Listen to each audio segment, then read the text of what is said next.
this time spent together is how to forgive and let go. The F word. Oof.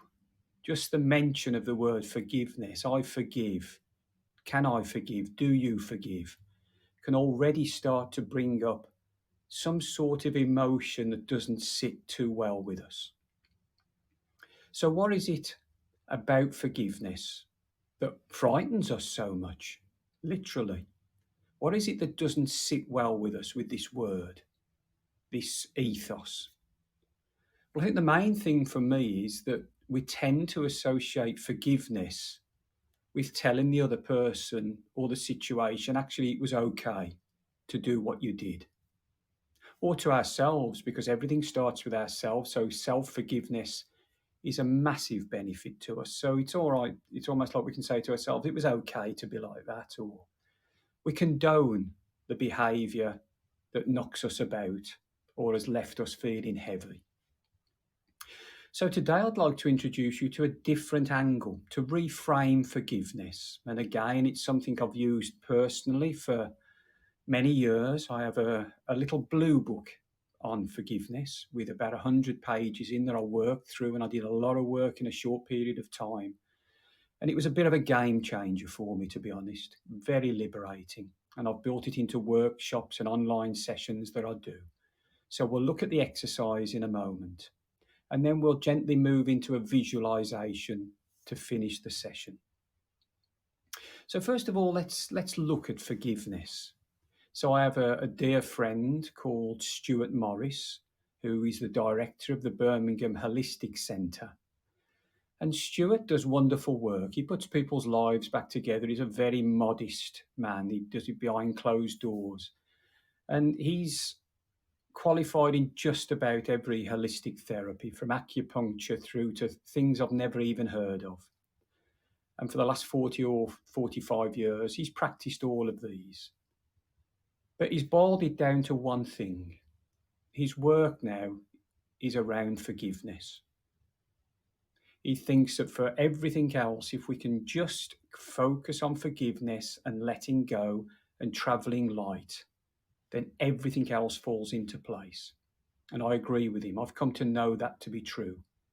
I have a couple of things in me at the moment that are still quite raw, quite recent, and I'm not ready to sit with them. But ultimately, I know when I am, there's a way through to let them go. So Stuart has a really interesting exercise that he does in his room there at Birmingham Holistic. He asked me to stand up and he asked me to put my arms out straight like this.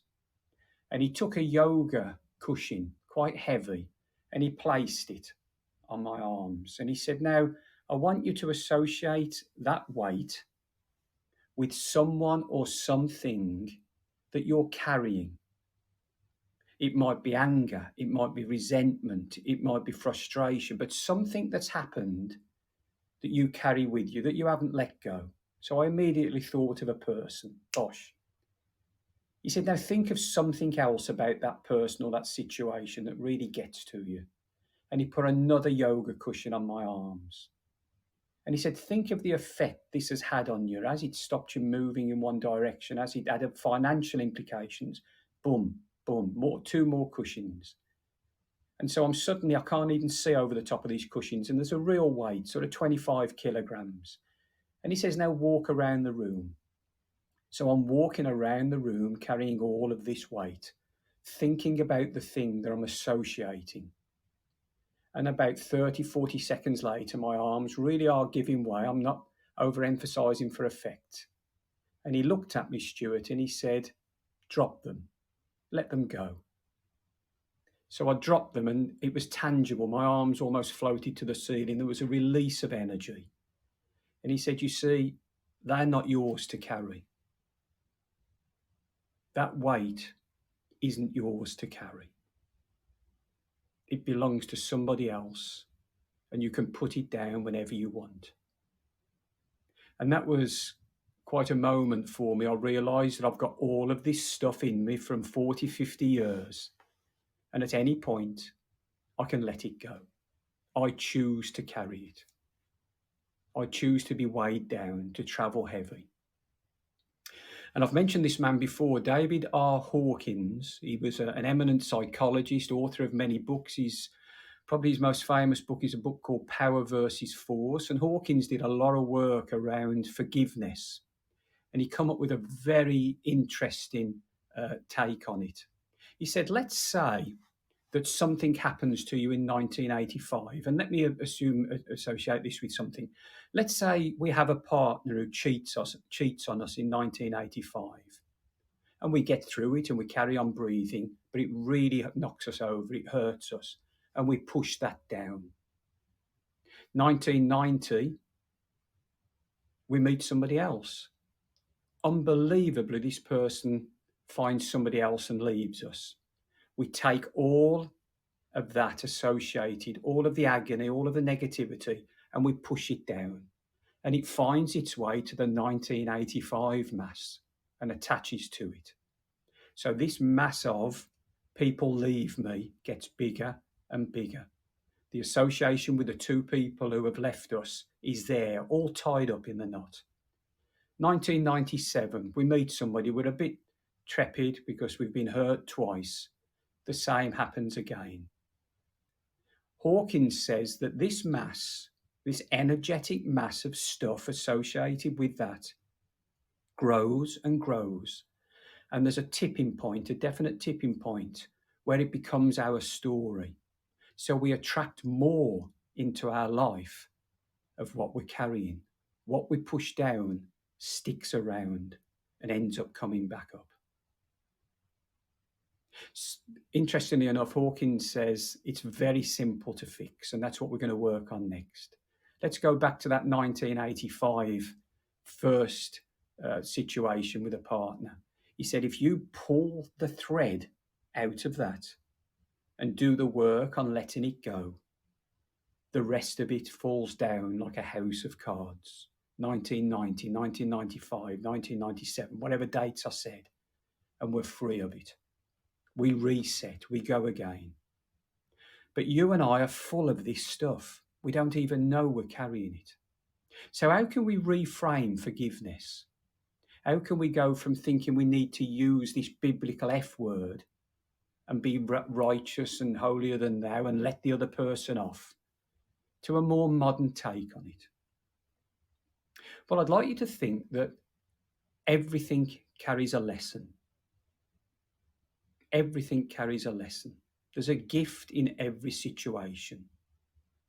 And if we start to focus on what we've got from it, rather than the effect it's had on us, the victim effect, then we can start stepping on and leaving it behind.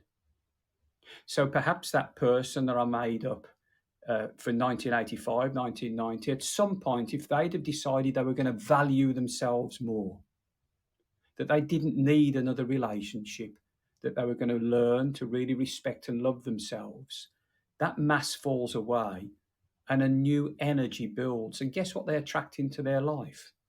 Someone who aligns with that energy. So how can we reframe it? How can we find the gift? Again, folks, no expense spared. I know you're amazed. You probably think I use a London publisher or some creative design director. No, I do these myself. So this is around the same theme from my book, Your Simple Path, that we used for gratitude. But this time we take a piece of paper in a book on its own and we draw a heart. And at the top of the page, we draw what's the gift in inverted commas. We ask the question, what's the gift? And then in inverted commas underneath, we place the name of the person or the situation that's really hanging heavy with us, that we know we haven't let go of.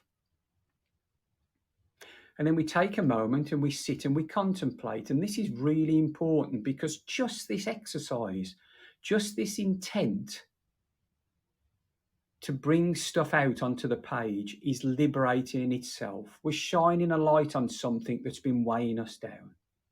So we place it there, and around the heart, not inside the heart, around the heart, we start to write down how this makes us feel, the effect this person or this situation has had on us, and we completely empty ourselves of it. It might be emotional, it might be difficult at first, but an interesting thing happens. We actually the pen starts to flow, it starts to unlock and flow around the page. So you're going to end up at this point with what's the gift at the top of the page, the thing written underneath that you really want to face and liberate yourself from. And then around the heart, nothing inside the heart, how it makes you feel. But that's only step one of 2 steps. You see, we weren't born to suffer, you and I. Let me say that again. We weren't born to suffer, you and I. We were born to evolve.